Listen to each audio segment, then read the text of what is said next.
It's voting day, and we're going to be doing not only a Facebook Live, but an Instagram. This is episode 9, I believe, in How to Be True in a Time of Turmoil.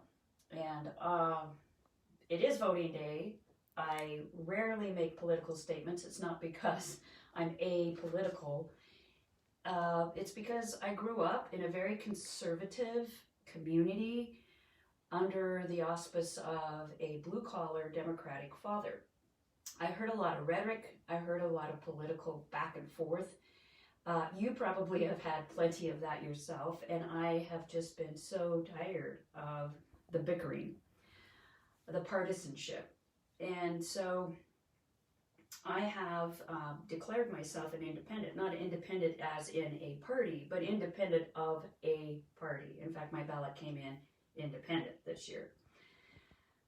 The reason I'm going to be talking about politics is it is voting day, and so I do have some strong opinions, and they are only opinions, so just please take them as that.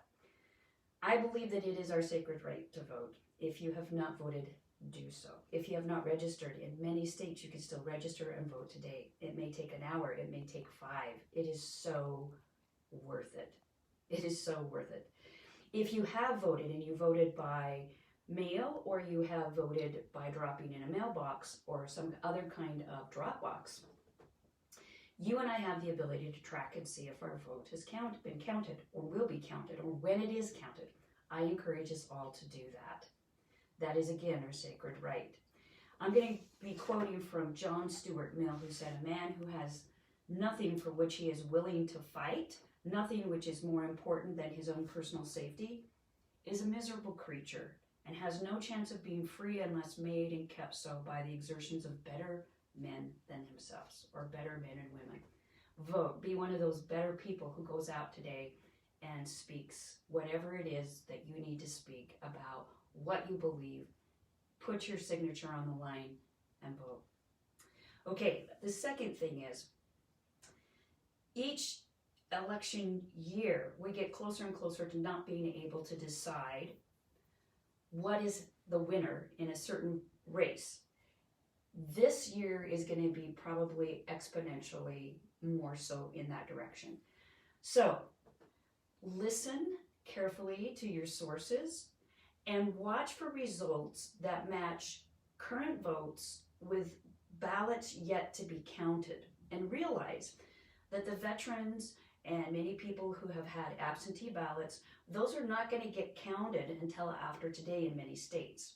The in-person voting today will often get counted before the previously cast ballots that came in through the mail, through drop boxes and absentee channels, aka the military sending in their ballots from across the seas. So be patient. No one should be able to declare, unless it's a rout one way or the other, that there is a winner. We can probably predict Electoral College by 11 tonight or 3 a.m., but it may take 9 days, and that's okay. Democracy takes time. It's a very patient, testing experience to be in a democracy. So be wise. Watch the news channels. Be careful who you get your news from, and make sure that you're getting viable information, counts versus those that have not been counted.